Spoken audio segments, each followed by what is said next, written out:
Hello everyone, this is Neha and welcome back to my channel. कैसे हैं आप सब? आई होप आप बहुत बढ़िया होंगे। स्वागत है आपका आपके अपने चैनल स्टडी परचम में। आज का हमारा ईवीएस में जो क्वेश्चंस लेके आए हैं वो बहुत ही ज़्यादा इंपॉर्टेंट क्वेश्चंस हैं और ये क्वेश्चन आपको बहुत ज़्यादा हेल्प करेंगे टारगेट सीटेट जुलाई 2024 के लिए। यानी आप अगर सीटेट जुलाई 2024 देने जा रहे हैं पेपर 1 ईवीएस, तो आपको ये वीडियो ज़रूर देखने चाहिए। तो ये वीडियो जो है वो बेहतरीन 25 क्वेश्चंस के हैं और ये क्वेश्चन प्रीवियस ईयर बेस्ड हैं। तो बने रहिएगा लास्ट तक वीडियो में और स्किप नहीं करिएगा वीडियो को। अगर आप चैनल पे नए हैं तो प्लीज़ चैनल को सब्सक्राइब कीजिए और बेल आइकन दबाइए, जिससे आपको नए वीडियो की नोटिफिकेशन मिलते रहेंगे। ठीक है, अगर आपने ऑलरेडी सब्सक्राइब कर लिया है चैनल को तो प्लीज़ आप अपने फ्रेंड्स के साथ, अपने दोस्तों के साथ, अपने कलीग्स के साथ क्या कीजिए, इसको शेयर कीजिए ताकि ज़्यादा से ज़्यादा लोग इस वीडियो से बेनिफिट उठा सके। ठीक है, तो चलिए फिर स्टार्ट करते हैं बिना किसी देरी के और देखते हैं कुछ बेहतरीन क्वेश्चन जो कि ईवीएस के हैं, प्रीवियस ईयर बेस्ड है और आपके लिए बहुत ज़्यादा हेल्प करेंगे। सबसे पहले हम अपने पहले क्वेश्चन को देखेंगे। पहला क्वेश्चन हमारा क्या कहता है, consider the following statement about Nepenthes a plant which hurt. यानी नेफेंथीज के बारे में हमने पढ़ा है। नेफेंथीज को हम क्या बोलते हैं, पीचर्स प्लांट कहते हैं या इंसेक्टिवोरस प्लांट कहते हैं। क्यों बोलते हैं इंसेक्टिवोरस प्लांट? क्योंकि क्या करता है, ये इंसेक्ट्स को, माइस को, फ्रॉग को तक को ये खा लेता है ना। प्लांट होने के बाद भी ये लिविंग थिंग्स, जो लिविंग थिंग्स हैं उनको ये खाने का करता है, इसीलिए हम इंसेक्टिवोरस यानी इंसेक्ट्स को मोस्टली ये खाता है।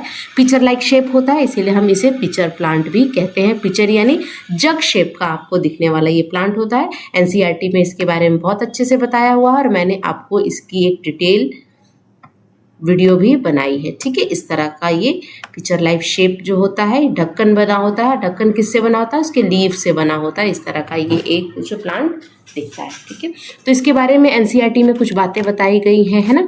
तो उन सब चीज़ों को आपको देखना है कि क्या वो स्टेटमेंट, ये जो स्टेटमेंट दिए हुए हैं उन बातों से जो एनसीईआरटी में बताई गई है उससे मैच करते हैं, नहीं करते हैं, कितना सही है कितना गलत है वो आपको यहाँ बताना है।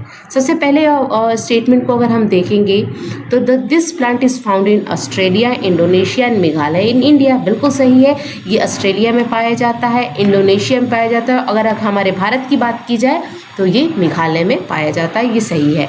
It has a pitcher like shape and its mouth is covered by a leaf. अभी मैंने आपको बताया कि ये पिचर लाइक शेप का होता है और इसकी माउथ जो होती है वो कवर होती है एक लीफ से। जैसे यहाँ पे इंसेक्ट्स बैठता है, ये अपने लीफ से इसको कवर करके ट्रैप कर लेता है और अंदर उसको खा लेता है। ठीक है, तो ये भी सही बात है। It can trap and eat only small mouse, नहीं। देखिए ओनली स्मॉल इंसेक्ट्स बिल्कुल गलत है। देखिए आधा सही है आधा गलत है। ये ट्रैप और ईट इंसेक्ट्स को तो खाता है, लेकिन अगर यहाँ पर ओनली दिया जाए कि सिर्फ इंसेक्ट्स को ही खाता है तो ये गलत है। वो माइस को भी खा सकता है। उस एनसीईआरटी में पूरा अच्छे से दिया गया है एक पैराग्राफ बना के कि वो माइस को भी खाता है और इवन फ्रॉग को भी, छोटे छोटे फ्रॉग को भी ये खा सकता है। ठीक है, तो ये स्टेटमेंट गलत है। It emits a pleasant sound to attract small insects which get trapped and cannot get out। यानी एक ये अलग तरह का एक स्पेशल टाइप का साउंड को रिलीज करता है जिससे कि जो छोटे इंसेक्ट्स होते हैं उसके चंगुल में फंस जाते हैं। तो ये गलत बात है। साउंड कभी भी वो रिलीज नहीं करता है, एक स्पेशल टाइप का स्मेल वो रिलीज करता है जिससे इंसेक्ट्स वहाँ पे अट्रैक्ट होते हैं। तो यहाँ पे हमारा option number statement number A and B यहाँ पे करेक्ट होगा, सी एंड डी यहाँ पे रॉन्ग है स्टेटमेंट। तो कौन से ऑप्शन के ओर हम जाएंगे? Option number A and B are the correct, यानी option number first will be the correct answer of this question. Now move on to next question. अगला क्वेश्चन है, in which of the following state of India is Dandi sea shore located where Mahatma Gandhi did his famous march before independent. यानी यहाँ पे आपको बताना है कि किस स्टेट में डांडी सी शोर प्रेजेंट है। यानी डांडी का समुद्र का किनारा, यानी डांडी नाम का एक जगह है जहाँ पे एक समुद्र किनारा पाया जाता है, वो किस स्टेट में है जहाँ पर महात्मा गांधी ने एक फेमस मार्च किया था, यानी एक यात्रा की थी, तो वो है आपके गुजरात स्टेट में। आपको याद कैसे रखना है कि गांधी सीसौर कहाँ है? महात्मा गांधी कहाँ से बिलोंग करते थे? गुजरात से बिलोंग करते थे, तो गांधी सीसौर भी कहाँ है? गुजरात में ही है। अब यहाँ पे एक छोटा सा बेसिक सा इंफॉर्मेशन आप यहाँ पर जान लीजिए कि ये दांडी यात्रा जो है, जिसको हम नमक सत्याग्रह के नाम से जानते हैं, साल्ट मार्च के नाम से जानते हैं, ये कब स्टार्ट हुआ था?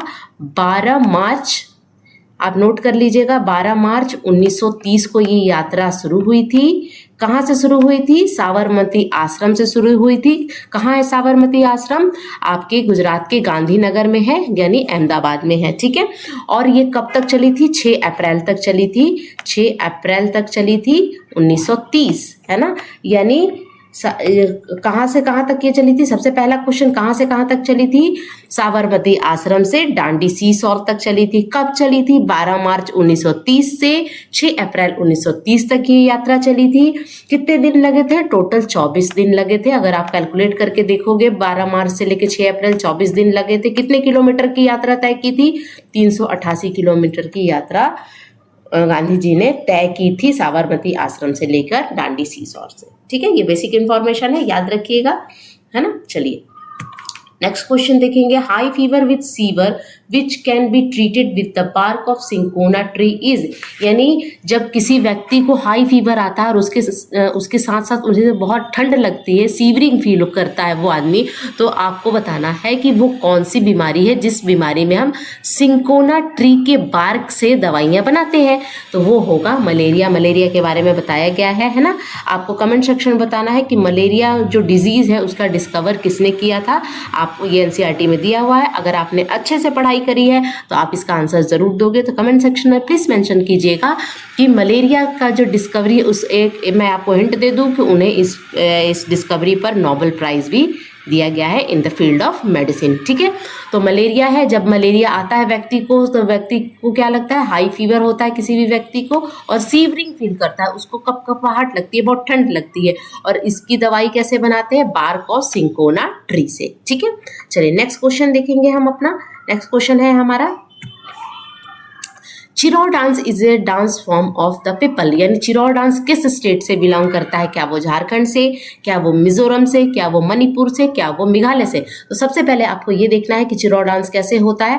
तो ये आपको चिरौर डांस का पिक्चर यहाँ पे मैंने शो किया है। चिरौर डांस क्या होता है? बांस के पतले पतले डंडे को एक दूसरे से अटैच करके उसके बीच में जंप करते हुए मेल और फीमेल डांस करते हैं, और ये डांस फॉर्म क्या है? मणिपुर का है। तो आप एक इम्पॉर्टेंट डांस फॉर्म का एक लिस्ट बना लीजिएगा कि पंजाब का डांस फॉर्म कौन है, गुजरात का डांस फॉर्म कौन सा है, ताकि अगर क्वेश्चन अगर किसी भी स्टेट के डांस फॉर्म से पूछा जाए, फोक डांस से पूछा जाए, तो आप उसका आंसर दे दीजिए। तो यहाँ पे आंसर क्या होगा? ऑप्शन नंबर 2, मिजोरम का ये डांस फॉर्म है जिसको हम बोलते हैं चिरौर डांस, ठीक है। नेक्स्ट है नेबरिंग स्टेट ऑफ तमिलनाडु। अब आपको तमिलनाडु के नेबरिंग स्टेट को बताना है। उसके लिए आपके पास मैप की अच्छी नॉलेज होना चाहिए, मैप की जानकारी होनी चाहिए, मैपिंग स्किल आपकी अच्छी होनी चाहिए। तो सबसे पहले आपको पता होना चाहिए कि वेयर इज तमिलनाडु, तमिलनाडु कहाँ है। तो आपको यहाँ पे मैं पिक्चर में दिखा दूँ कि ये है आपका तमिलनाडु, ठीक है। अब इसके नेबरिंग स्टेट, इसके पड़ोसी राज्य को आपको बताना है। तो यहाँ पे आंध्र प्रदेश, उड़ीसा और कर्नाटक। देखिए उड़ीसा यहाँ पर है, तो यहाँ पे तमिलनाडु से इसका कोई लेना देना नहीं है, तो ये कट गया। ये है आपका उड़ीसा, ये ऑरेंज कलर से जो दिख रहा है वो आपका उड़ीसा है, ठीक है। केरला, आंध्र प्रदेश, महाराष्ट्र, महाराष्ट्र आपका यहाँ है, इसका भी कोई लेना देना नहीं है इस तमिलनाडु से। तमिलनाडु आपको दिख रहा है, ये नीचे वाला ग्रीन वाला पोर्शन तमिलनाडु।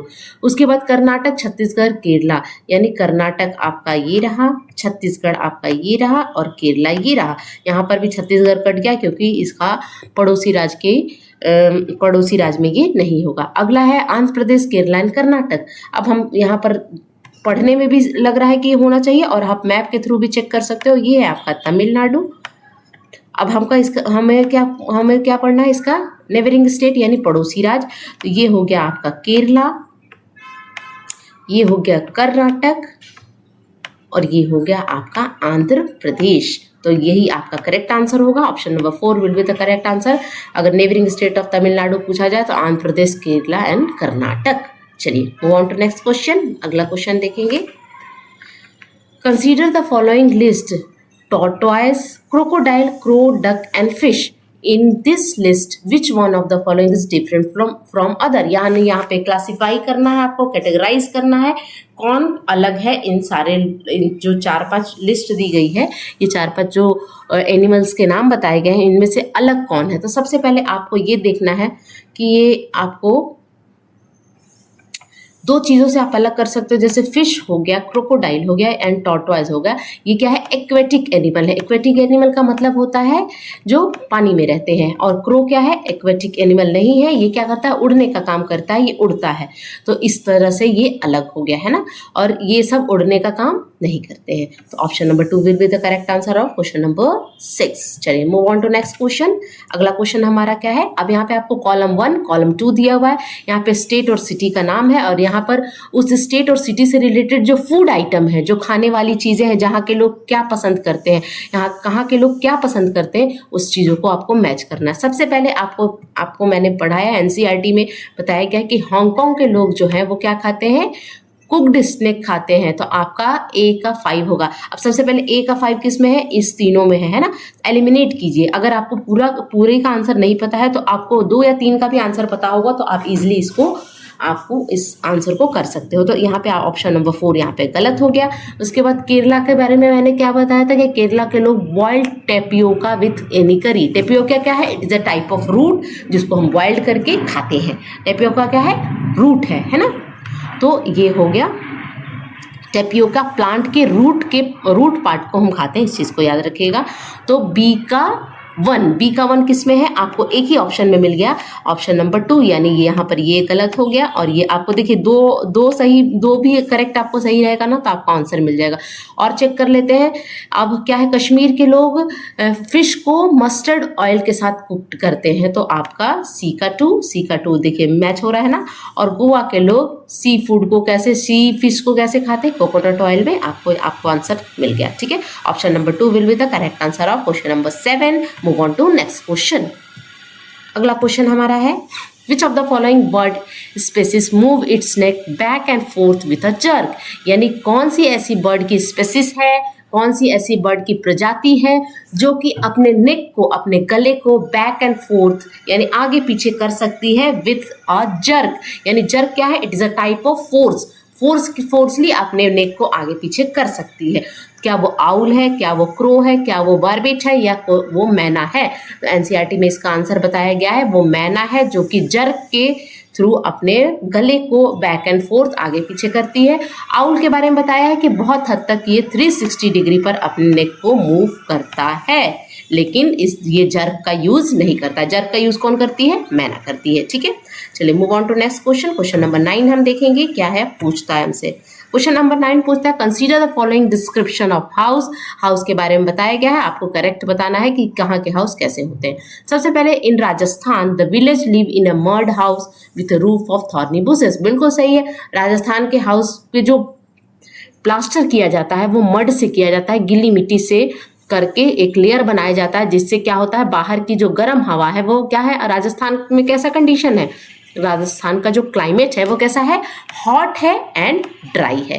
तो हॉट एंड ड्राई है तो वहाँ पे गर्मी बहुत पड़ती होगी, तो इसलिए वहाँ की जो घरें होती हैं उसकी जो छत होती है वो थॉर्नी बुशेस से बनाई जाती है, यानी कांटेदार झाड़ियों से बनाई जाती है। क्यों बनाई जाती है? क्योंकि रेगिस्तानी एरिया में क्या होता है, बहुत अच्छे पत्तीदार पत्तियों वाले तो पेड़ होते नहीं हैं, वो कैसे होते हैं, कांटेदार पौधे पाए जाते हैं, तो इसलिए उससे बनती है। और जो उनकी घरों पर जो प्लास्टर किया जाता है वो गीली मिट्टी की एक लेयर लगाई जाती है, जिससे बाहर की गर्म हवा अंदर ना जा सके और घर आपका ठंडा रहे। तो ये तो बिल्कुल सही है। In Manali Himachal Pradesh house are made on bamboo pillar. बिल्कुल गलत है। बॉम्बो पिलर के बारे में हमने क्या पढ़ा है कि आसाम के हाउस बॉम्बो पिलर से बने होते हैं, तो ये गलत है। In Leh 2 floor house are made up of stone, the ground floor is for animal and for the storing necessary thing. बिल्कुल सही है। लेक के घर कैसे होते हैं, 2 स्टोर के होते हैं, 2 फ्लोर होते हैं, ग्राउंड फ्लोर पे एनिमल रहते हैं, और ग्राउंड फ्लोर के बारे में हमने क्या पढ़ा है कि विदाउट विंडो होते हैं, कोई भी खिड़कियां नहीं होती हैं, और वहां पे नेसेसरी थिंग्स को रखते हैं, और जब बहुत ज्यादा ठंड पड़ती है तो लोग भी वहां रहने चले जाते हैं। तो A and C are the correct answer किस ऑप्शन में है, ऑप्शन नंबर 3 में, यानी यहाँ पे 3 आपका सही हो जाएगा, ठीक है। चलिए move on to next question. 10वां नंबर का क्वेश्चन क्या बोलता है वो देखते हैं। Doctors prescribe blood test for the patient to confirm malaria, blood test is done to. यानी डॉक्टर ने क्या प्रिस्क्राइब किया है कि ब्लड टेस्ट करना है किस पेशेंट को, मलेरिया के पेशेंट को। तो उस ब्लड टेस्ट में हम किस चीज़ का सैंपल लेते हैं। अब ब्लड टेस्ट कराने गए और ब्लड टेस्ट में डॉक्टर ने लिया कि चाहिए मलेरिया का ब्लड टेस्ट करा के आइए, तो उसमें किस चीज़ को देखते हैं जिससे हमें पता चलता है कि जो पेशेंट है, जो मरीज है, उसको क्या है, मलेरिया है। Check the haemoglobin in the blood, क्या हम हीमोग्लोबिन को देखते हैं। Check in iron in the blood, iron देखते हैं। Check the egg of female anopheles mosquito in the blood, ये बिल्कुल सही है। Check the microbes in the blood, ये भी गलत है। देखिए क्या होता है, मलेरिया किससे होता है, किसके काटने से होता है, फीमेल एनोफिलिक मस्कीटो के काटने से आपकी मलेरिया होती है। तो अगर फीमेल एनोफिलिक मस्कीटो ने काटा होगा तो उसकी एग जो है वो आपके ब्लड सैंपल में मिलेंगे और उससे आपको पता चलेगा कि आपको क्या है, मलेरिया है, और उसके अकॉर्डिंग आपकी मेडिसिन चलेगी। ठीक है, यानी यहाँ पे option number 3 will be the correct answer of this question. चलिए move on to next question. अगर आपको वीडियो अच्छा लग रहा है तो प्लीज़ लाइक शेयर सब्सक्राइब करते रहिए, सब्सक्रिप्शन करना नहीं भूलिएगा, ताकि इससे मेरे को बहुत ज़्यादा मोटिवेशन मिलेगा और मोटिवेशन से आपके लिए अच्छे अच्छे वीडियो आते रहेंगे। ठीक है। A chapter in EVS text book of NCERT describe Wahida Prism and her experience in navy as a doctor. What is the reason for the including this chapter. अब यहाँ पे एनसीईआरटी ईवीएस की बुक में एक लेडी है, एक वीमेन एम्पावरमेंट की बात की है, जिसमें हमने एक कश्मीर की, जम्मू एंड कश्मीर से बिलोंग करती हैं लेडी, जिनका नाम है वहीदा प्रिज्म, जो कि नेवी में डॉक्टर है, इंडियन नेवी में यानी इंडियन आर्मी में एक डॉक्टर है, इंडियन नेवी में। और वो पहली डॉक्टर है, महिला डॉक्टर है, जिन्होंने परेड को लीड किया था। इस तरह की बातें बताई गई हैं और बहुत सारी ऐसी फीमेल लोगों की वीमेन एम्पावरमेंट को बढ़ावा देने के लिए, है ना, जेंडर इक्वलिटी की बात करने के लिए बहुत सारे ऐसे फीमेल की स्टोरी दी गई है एनसीईआरटी में, जिससे क्या हो गया, वीमेन एम्पावरमेंट पे हम काम कर सके, और इसलिए इस तरह की बातें बताई गई हैं। तो यहाँ पर उनके बारे में बताई गई है। तो यहाँ पे कुछ बातें बताई गई हैं कि क्या सही है ना। हर एक्सपीरियंस चैलेंज जेंडर स्टीरियोटाइप, हर story give a paved into the life of medical officer in arm force. अब यहाँ पे क्या बताना, what are the reason including this chapter. अब यहाँ पर ये इस चैप्टर को रखने का मेन पर्पस क्या है, ये यहाँ पे पूछा गया है। Understanding the prism reflect 7 colour, understanding the difficulty face by her and her ways to tackle them. और इसमें से आपको बताना है कि कौन सा ऑप्शन सही होगा। तो देखिए ये यहाँ पे जो सी है ये सही नहीं होगा कि प्रिज्म 7 कलर रिफ्लेक्ट करता है, इसीलिए इस चैप्टर को, तो ये तो सी तो नहीं होगा। यानी option number A B and D किस में है, ए बी एन डी आपका ऑप्शन नंबर 4 यहाँ पे सही होगा। कि जो इसका एक्सपीरियंस, इनका जो एक्सपीरियंस था वो जेंडर स्टीरियोटाइप क्या करने का मतलब है कि हमेशा जो आर्म फोर्स है हमारे यहाँ इंडिया में, उसमें सिर्फ मेल मेंबर ही उसको ज्वाइन कर सकते हैं, वही परेड को लीड कर सकते हैं, तो इसलिए दिया गया है। और उनके इससे क्या होगा कि मेडिकल ऑफिसर की लाइफ कैसी होती है आर्मी, उस चीज़ को, स्टोरी को दिखाया गया है, और किस तरह की डिफ़िकल्टी वो फेस की। एक जम्मू कश्मीर की मुस्लिम महिला होते हुए उन्होंने इंडियन आर्मी को ज्वाइन किया, ये बहुत बड़ी बात है, इसीलिए ये तीनों सही होगा। चलिए move on to next question. Option number 4 यहाँ पे सही हो जाएगा। ठीक है। Which of the following regarding johad is correct. Johad क्या है, व्हाट इज जोहड़। ये क्या है ना, एक स्मॉल छोटा सा तालाब टाइप का बनाया जाता है ना, और ये रेन वाटर हार्वेस्टिंग का एक तरीका होता है जोहड़। आप यहाँ पे पिक्चर में देख सकते हैं जोहड़ किस तरह का दिखता है। तो आपको बताना है क्या, it is a community based rain water harvesting system. बिल्कुल सही है। रेन वाटर हार्वेस्टिंग सिस्टम मतलब क्या, कि यहाँ पे एक छोटा सा तालाब की तरह कम्युनिटी, यानी कम्युनिटी मेंबर, समाज के लोग मिलके बनाते हैं, जहाँ पे रेन वाटर को हार्वेस्ट किया जाता है, यहाँ पे स्टोर किया जाता है for the purpose of future purpose के लिए, है ना। जब आपको पानी की ज़रूरत हो तो आप यहाँ से पानी यूज़ कर सकते हैं। तो आपका पहला ही ऑप्शन यहाँ पे सही होगा। It filter impurity from the water, it pump ground water near by the well, store water from the river, ये तीनों नहीं होगा। ऑप्शन नंबर फर्स्ट यहाँ पे करेक्ट होगा। एक छोटा सा तालाब होता है जहाँ आप ये कहाँ पाया जाता है, आप राजस्थान, उत्तर प्रदेश, जहाँ पे पानी की कमी होती है ना, वहाँ पे ज़्यादातर आपको पंजाब, इन सब एरिया में ये जोहड़ दिखता है। ठीक है। चलिए नेक्स्ट देखते हैं। क्वेश्चन नंबर 13 हमारा क्या कहता है हमसे, it has been absorb by a bird watcher that there is a peculiar species of the bird. यहाँ पे एक बर्ड के बारे में बताया गया है कि उसका कुछ स्पेशल कैरेक्टर होता है, स्पेशल फीचर बताया गया है। उस बर्ड के बारे में क्या बताया गया है? The male bird make their own nest and the female bird look at all the nest and select one she like the best and describe in which nest to lay her egg, the name of the bird। यानी आपको बताना है कि ऐसी bird होती है, एक ऐसी बर्ड की प्रजाति होती है जिसमें जो मेल बर्ड क्या करता है, अपने घोंसले को तैयार करता है। ठीक है, मेल बर्ड क्या कर रहा है, घोंसला तैयार कर रहा है, और फीमेल बर्ड क्या करती है, आके सेलेक्ट करती है जो बेस्ट घोंसला उसको दिखता है ना। मान लीजिए ये 3 मेल बर्ड है, तीनों ने अपने अपने घोंसले तैयार किए।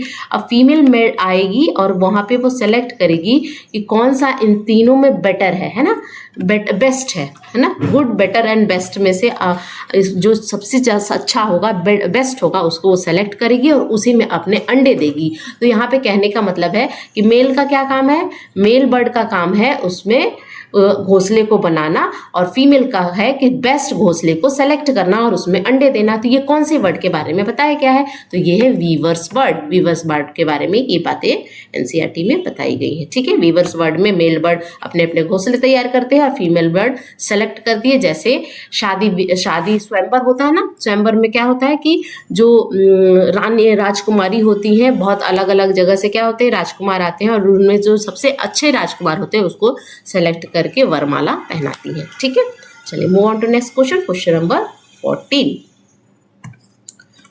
Read the following statement A and statement B below and choose the correct option. पहला स्टेटमेंट क्या बोल रहा है कि about 4700 year ago some of the earliest city flourished on the bank of river Indus and its tributary. यानी यहाँ पे बताया जा रहा है कि बहुत पहले 4700 साल पहले इंडस नदी है और उसकी ट्रिब्यूटरी है। जैसे ट्रिब्यूटरी कौन कौन सी है, जैसे झेलम होगी, रावी हो गई, चिनाब हो गई, ये सब क्या है, ट्रिब्यूटरी है इंडस रिवर की, है ना, ब्यास हो गई। तो वहाँ पर बहुत क्या है, बहुत सालों पहले वहाँ पे सिटी बसती थी, लोग बसा करते थे। और दूसरा स्टेटमेंट क्या बोल रहा है, about 1500 year ago city develop on the bank of Ganga and its tributary. अब देखिए ये क्वेश्चन क्या है, ये एनसीईआरटी ईवीएस से नहीं है, ये है 6 to 8 में ये सब टॉपिक पढ़नी है, वहाँ से यहाँ पर उठाकर दे दिया गया है। इसलिए प्रिपेयर रहिए कि अगर आप ईवीएस की तैयारी कर रहे हैं तो ईवीएस का लेवल अप टू 8 तक जा सकता है अगर एग्जामिनर के मन में ये आ गया। ठीक है, तो यहाँ पे सेकंड जो ऑप्शन है वो गलत होगा, फर्स्ट ऑप्शन सही होगा, यानी A is true, B is false, यानी option number 3 will be the correct answer. ठीक है, चलिए नेक्स्ट क्वेश्चन है, Pochampally is a famous district from its beautiful design bright colour sari and for the special kind of weavers which is also called a Pochampallis, it is a part of. यानी पोचमपल्ली क्या है, Pochampally is a types of sari. एक क्या है, हमने क्या पढ़ा है, मुक्तापुर विलेज के बारे में पढ़ा है, जो कि पोचमपल्ली टाउन है। पोचमपल्ली टाउन यानी एक डिस्ट्रिक्ट है जो कि कहाँ है, तेलंगाना स्टेट में है ना, तेलंगाना स्टेट में पोचमपल्ली नाम का टाउन है। वहाँ पे एक मुक्तापुर विलेज है, वहाँ पे जो वहाँ के लोग हैं वो क्या है, ट्रेडिशनल वीवर्स है, वीवर्स यानी बुनकर है, जो कि स्पेशल टाइप्स ऑफ, बहुत ही ब्यूटीफुल टाइप्स ऑफ साड़ी बनाते हैं जिसका नाम है पोचमपल्ली। तो पोचमपल्ली का रिलेशन किससे है, तेलंगाना। तेलंगाना किससे अलग हुआ था, कौन सा स्टेट में, मेंशन कीजिएगा, है ना, कमेंट सेक्शन में। Option number 4 will be the correct answer. अगला क्वेश्चन है हमारा,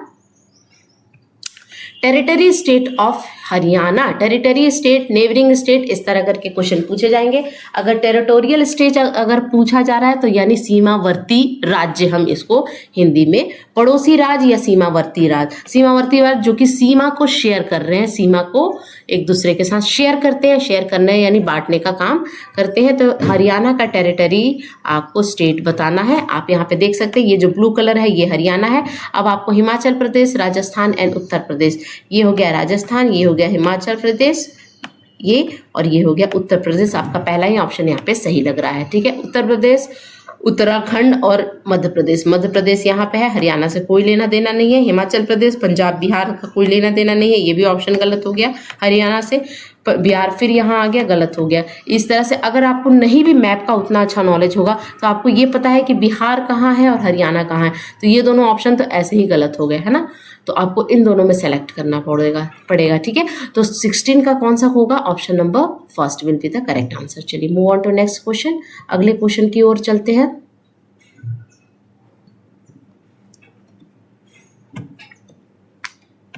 Read statement A and R. A for assertion, R for reason properly and then answer the following question. Assertion क्या बोलता है हमारा और रीजन यानी कारण क्या है. असर्शन है silk worm can find his female worm from many kilometre away from her smell.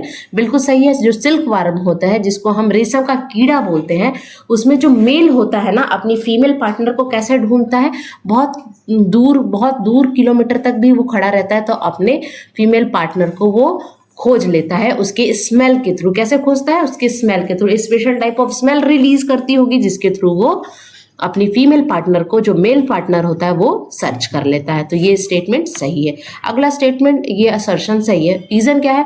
Some female insect release pheromones which can recognized by the male member by smell. तो ये तो सही है कि अपने फीमेल पार्टनर को, देखिए अगर यहाँ पे फीमेल पार्टनर है और कुछ किलोमीटर दूर अगर मेल पार्टनर है तो ये एक स्पेशल टाइप का स्मेल रिलीज करेगी जिसके थ्रू ये क्या करेगा, अपनी फीमेल पार्टनर को सर्च कर लेगा बहुत दूर से ही.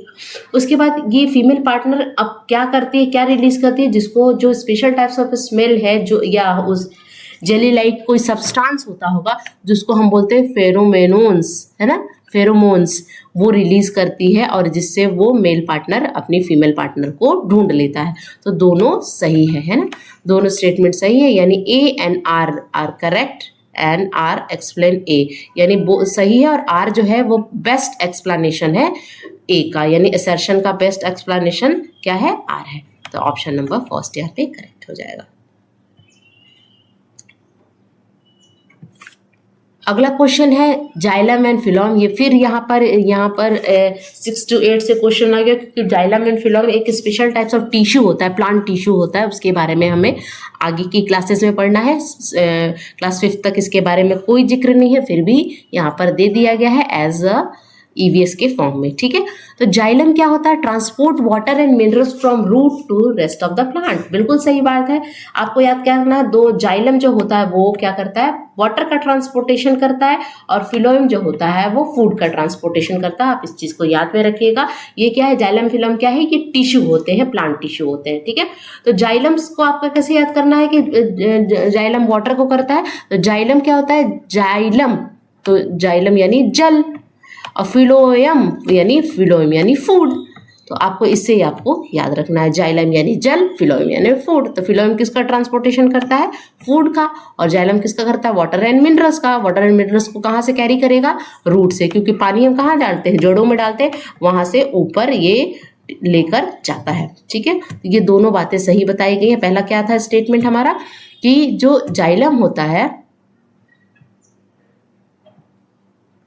वो क्या करता है, वाटर एंड मिनरल्स को ट्रांसपोर्ट करता है रूट से अदर प्लांट पार्ट में, और phloem translocate food from leaves. अब क्या हमें क्या पता है, फोटोसिंथेसिस का प्रोसेस कहाँ होता है, लीव्स के अंदर होता है ना. तो लीव्स में खाना बनता है. लीव्स क्या है, kitchen house of the cell है, यानी kitchen house of the plant है. प्लांट का किचन किसे मानते हैं हम, लीफ को मानते हैं. तो यहाँ पे खाना बनता है फोटोसिंथेसिस के प्रोसेस के थ्रू. तो यहाँ से खाने को यानी फूड को ट्रांसलोकेट करता है various part of the plant, और वो कौन करता है, फिलोएम. वाटर क्या करता है, जाइलम क्या करता है, वाटर का ट्रांसपोर्टेशन करता है. तो दोनों बातें सही बताई गई है, यानी both are true, both A and R true. ठीक है. याद रखिएगा, जाइलम यानी जल, फिलोएम यानी फूड. ठीक है. चलिए नेक्स्ट देखेंगे. क्वेश्चन नंबर 19 क्या बोलता है हमसे.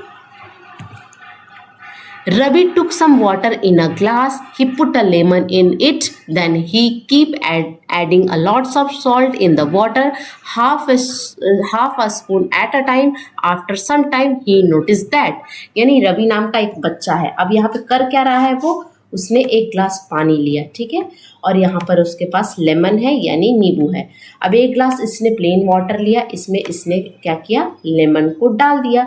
अब खाली ग्लास में आप अगर लेमन सिंपल ग्लास है ना, और सिंपल ग्लास में सिंपल वाटर है, इसमें जब आप नींबू डालोगे ना तो आप क्या पाओगे, आप ये एक्सपेरिमेंट घर पे देखना, नींबू का क्या होगा, यहाँ पर सिंक हो जाएगा. सिंक का मतलब डूब जाएगा. आप जैसे ही डालोगे ना तो पानी के अंदर नींबू चला जाएगा. उसके बाद क्या किया, उसने क्या किया, धीरे धीरे इसी पानी में उसने आधा आधा चम्मच नमक मिलाना शुरू किया, है ना। अब ये क्या कर रहा है बच्चा, अब यहाँ पर नींबू का पानी है तो ये क्या कर रहा है, नमक मिलाना, उसने सॉल्ट मिलाना शुरू कर दिया। जैसे जैसे उसने सॉल्ट मिलाते गया, कुछ देर बाद उसने क्या देखा कि ये जो नींबू है ना, ये ऊपर फ्लोट करने लगा, है ना। सिंपल वाटर में अब यहाँ पे क्या होता है, यहाँ पर प्लेन वाटर था, है ना, यहाँ पे प्लेन वाटर था, और ये अब क्या हो गया, साल्ट वाटर हो गया। अब उसमें पानी मिलाएंगे तो ये सॉल्ट वाटर है, ये प्लेन वाटर है। प्लेन वाटर में जब नींबू डाला तो वो नीचे बैठ गया, यानी सिंक हो गया, है ना, डूब गया। और जब ये डूब गया इस तरह, उसके बाद जब उसने सॉल्ट मिलाना शुरू किया तो धीरे धीरे क्या हुआ, यहाँ पर नींबू जो है वो ऊपर आ गया। अब ये यहाँ पे हुआ क्या, जैसे ही वो क्या हुआ, जैसे ही उसने नमक मिलाते मिलाते गया, आधा आधा चम्मच बार बार मिला रहा था, तो वो तैरने लगेगा नींबू। नमक मिलाने से क्या होगा, नींबू तैरने लगेगा। यानी हुआ क्या, क्या उसने क्या देखा, ही नोटिस दैट लेमन सिक तो पहले ही हुआ था, यानी डूबा पहले था। फ्लोट, यहाँ पे देखिए, lemon float on the water. जैसे जैसे नमक मिलाते गया, लेमन क्या हुआ, फ्लोट करने लगा, ऊपर तैरने लगा। अब ये सब किस कारण से हुआ, ये हुआ डेंसिटी के कारण से। यहाँ पे क्या हुआ था कि यहाँ पे लेमन की डेंसिटी ज़्यादा थी, वाटर की डेंसिटी कम थी। लेकिन जैसे ही हमने प्लेन वाटर में नमक को मिलाया तो यहाँ पे नमक वाले वाटर की डेंसिटी ज़्यादा हो गई और यहाँ पे लेमन की डेंसिटी कम हो गई, जिससे वो तैरने लगा। तो ये हमने डेड सी के बारे में पढ़ा है ना, कि लोग वहाँ पे क्यों तैरते हैं, ड्यू टू डेंसिटी के कारण, ठीक है ना। तो जितना ज़्यादा नमक होगा पानी में, उतने ज़्यादा उसमें जो ऑब्जेक्ट होंगे वो तैरेंगे। इसीलिए जो डेड सी में है वो वहाँ पर कोई भी, एक तो इतना ज़्यादा नमकीन पानी है कि कोई भी प्लांट एनिमल वहाँ सर्वाइव नहीं करते हैं। अगर आप वहाँ पे बीच समुद्र में भी चले जाओगे तो आप वहाँ पे तैरना शुरू करोगे, आप डूबोगे नहीं। समझ में आया या कॉन्सेप्ट कहाँ से आया है, ठीक है। चलिए move on to next question, अगले क्वेश्चन की ओर हम पढ़ेंगे। क्वेश्चन नंबर 20 क्या बोलता है, which of the following statement regarding Al Biruni is not true. Al Biruni क्या थे, एक ट्रैवलर थे जो कि कहाँ से आए थे, उज्बेकिस्तान से आए थे, ठीक है। The place that Al Biruni come from now is Uzbekistan. जब जिस प्लेस से अल ब्रूनी 1000 साल पहले हमारे देश में आए थे, उस प्लेस का नाम क्या है, Uzbekistan. Uzbekistan is a country. More than 1000 year ago he came to India. यानी ये बहुत सालों पहले, 1000 साल पहले हमारे इंडिया में आए थे। ये भी स्टेटमेंट सही है। हमें नॉट ट्रू देखना है, जो गलत होगा। दो तो हमें सही मिल गए। He did not right anything about the pond in India, यही गलत है। उन्होंने एक बुक लिखी थी जिसको हम किताबे हिंद के नाम से हम जानते हैं। उस बुक में यहाँ कि किस तरह से पॉन्ड का डेवलपमेंट होता है, किस तरह से चबूतरा बनता है, किस तरह से सेपरेट लेडर बनता है, सीढ़ियाँ बनती है, चढ़ने के अलग उतरने के अलग, इस बारे में उन्होंने अपनी बुक में लिखा है। तो ये तो गलत हो गया। और हमें क्या देखना था, कौन सा गलत है ना, not true. He has preside the making of pond, इन्होंने बहुत ही अच्छी प्रिसाइज की। प्रिसाइज का मतलब क्या होता है, बहुत ही तारीफ की, है ना, हमारे यहाँ के जो आर्किटेक्ट थे बहुत पहले के, उनके बारे में। तो यहाँ पे कौन सा आंसर सही होगा, जो गलत है वही सही होगा, ऑप्शन नंबर 3, ठीक है। चलिए move on to next question, अगला क्वेश्चन हम देखेंगे। अब स्टेटमेंट ए एंड बी दी गया है। Bora is a common variety of rice used in Assam, बिल्कुल सही है। बोरा एक स्पेशल वेराइटी ऑफ राइस है जो कि आसाम के लोग यूज करते हैं। स्टेटमेंट क्या है, paddy grow well in A clayey soil and require lots of water. Paddy क्या है, पैडी जैसे धान की खेती कब होती है, क्लेई सॉइल में होती है, और जब बहुत ज़्यादा पानी की ज़रूरत होती है। तो धान की खेती हम कब करते हैं, हम चावल की रोपाई कब करते हैं, जब हमारा मानसून सीजन आ जाता है। अब जैसे अभी क्या है, अभी जून स्टार्ट होने वाला है, तो जून में क्या होता है, मानसून स्टार्ट हो जाता है। 5 जून के फर्स्ट वीक से मानसून स्टार्ट हो जाता है। तब हम चावल की खेती करना स्टार्ट करते हैं, बोना शुरू करते हैं, ताकि क्या है, चावल की खेती में आपको ज़्यादा पानी की आवश्यकता होती है। तो दोनों स्टेटमेंट सही है, यानी both are correct. Option number first will be the correct answer of this question. Now move on to next question, अगले क्वेश्चन की ओर बढ़ेंगे हम। अगला क्वेश्चन बोल रहा है, what is the mass of an object with a density is 12 ग्राम पर millilitre and the volume is 3 millilitre. यानी यहाँ पे आपको सिंपली डेंसिटी का फॉर्मूला आना चाहिए। डेंसिटी का फॉर्मूला होता है D = मास बाई वॉल्यूम, है ना, मास बाई वॉल्यूम। अब यहाँ पे आपको मास निकालने को बोल रहा है, आपको पता नहीं है कि मास क्या है, लेकिन यहाँ पे गिवन क्या है, दिया क्या हुआ है, डेंसिटी आपका दिया हुआ है और आपका वॉल्यूम दिया हुआ है। तो डेंसिटी की जगह हम आप 12 रखेंगे और मास पता नहीं है, तो ये हमें निकालना है। वॉल्यूम हमारा 3 दिया है। अब हमें मास निकालना है, तो ये क्या हो जाएगा, ये ऊपर चला जाएगा, है ना। तो ये मास इक्वल टू क्या हो जाएगा, डेंसिटी इंटू, एक मिनट, 12 इंटू 3 हो जाएगा, है ना। 12 हो गया डेंसिटी और 3 हो गया वैल्यूम। मास इक्वल टू होता है डेंसिटी इंटू वॉल्यूम, यानी डेंसिटी को मल्टीप्लाई करेंगे वॉल्यूम से, यानी 12 या 36 ग्राम यहाँ पे आपका आंसर आ जाएगा। ठीक है, अब एक बार और देखते हैं हम यहाँ पर। जैसे देखिए, मास निकालना है, उस फॉर्मूले से हमने सबसे पहले क्या फॉर्मूला हमने पढ़ा कि डेंसिटी इक्वल टू होता है मास बाई वॉल्यूम। हमें निकालना है मास, तो मास निकालना है तो मास इक्वल टू हो जाएगा, ये ऊपर चल जाएगा, है ना। तो यहाँ पे हो जाएगा डेंसिटी इंटू वॉल्यूम। अब इतना हमें मिल गया। अब डेंसिटी कितना दिया हुआ है, डेंसिटी हमारा दिया हुआ है 12 ग्राम, ठीक है, पर मिलीलीटर। और यहाँ पर दिया है 3, तो 12 या 36 ग्राम आपका हो जाएगा। मिलीलीटर से मिलीलीटर कट जाएगा, ठीक है। तो यहाँ पे ऑप्शन नंबर 3 यहाँ पे करेक्ट हो जाएगा। यहाँ पे 36 होगा, 12 या 36, ठीक है। चलिए नेक्स्ट क्वेश्चन देखेंगे हम। हमारा नेक्स्ट क्वेश्चन क्या बोलता है, which of the following statement regarding Gadisar lake is not true. Gadisar के बारे में हमने पढ़ा है। गडीसीसर लेक है जो कि जैसलमेर की स्टोरी बताई गई है, जहाँ पर एक लेक से कनेक्टेड 9 लेक के बारे में, यानी 9 झीलें एक दूसरे से कनेक्टेड थी। अगर एक झील में पानी भरा जाता था तो वो दूसरे झीलों तक पानी पहुंच जाती थी। तो यहाँ पर कौन सा नॉट ट्रू है वो आपको बताना। King Gadsi of Jaisalmer got it made, यानी जो जैसलमेर के जो किंग थे जिनका नाम था गडीसी, उन्होंने ये बनाया था, बिल्कुल सही है। गडीसीसर लेक अपने नाम पर ही बनवाया था। कब बनवाया था, 650 ईयर एगो, ये भी सही है। इट कनेक्टेड विथ 9 लेक, ये भी सही है। It is in use till today, ये अभी तक यूज किया जाता है, ये गलत है। यानी आपका क्या पूछा था, नॉट ट्रू, यानी ये क्या ये लेक अभी तक यूज किया जा रहा है, तो ये अभी तक यूज नहीं किया जा रहा है, क्योंकि ये लेक का कॉन्सेप्ट क्या हो गया है, अब खत्म हो गया है। लोग रेन वाटर हार्वेस्टिंग नहीं कर रहे हैं। लोग क्या कर रहे हैं, पंप के थ्रू, है ना, मोटर के थ्रू ग्राउंड वाटर को अपने घरों तक, पाइपलाइन बहुत सारी जल पाइपलाइन बहुत लोगों के घरों में आ चुकी है, तो जिससे इसका जो प्रचलन है वो खत्म हो गया है। तो ऑप्शन नंबर 4 यहाँ पे करेक्ट हो जाएगा, क्योंकि यही गलत है। चलिए 24 नंबर का क्वेश्चन हमारा क्या बोलता है वो हम देखते हैं, ठीक है। Which region has the practice of shifting cultivation in India, यानी शिफ्टिंग कल्टिवेशन इन इंडिया कहाँ जाता है, जिसको हम प्रैक्टिस कल्टिवेशन भी कहते हैं, वो कहाँ पाया जाता है। नॉर्थ ईस्ट स्टेट जो है हमारे भारत के, जैसे मिजोरम हो गया, मणिपुर हो गया, है ना, असम हो गया, इन यहाँ पर हम शिफ्टिंग कल्टीवेशन करते हैं। और जिसका एक बेस्ट एग्जांपल अगर हम बताएं तो वो क्या है, झूम फार्मिंग। तो नॉर्थ ईस्ट स्टेट कौन सा होगा, पहला ही ऑप्शन यहाँ पे सही हो गया। झूम फार्मिंग के बारे में हमने एनसीईआरटी में पढ़ा है, 24 का ऑप्शन नंबर फर्स्ट। चलिए अगला क्वेश्चन हम देखेंगे, जो कि आज का लास्ट क्वेश्चन है। Read the given statement carefully and choose the correct option. पहला असर्शन क्या बोल रहा है, we can cook food easily at the sea level as compare to high altitude. बिल्कुल सही है, हम इजिली किसी भी फूड को कुकड कर सकते हैं सी लेवल पर in compare to high altitude. अब जैसे जैसे आप ऊपर जाओगे ऑक्सीजन लेवल कम होगा, ऑक्सीजन लेवल कम होगा तो क्या होगा, आप अच्छे से खाना नहीं बना पाओगे, क्योंकि जब आग को जलने के लिए क्या चाहिए होता है, ऑक्सीजन चाहिए होता है। तो ये तो बिल्कुल सही बात है।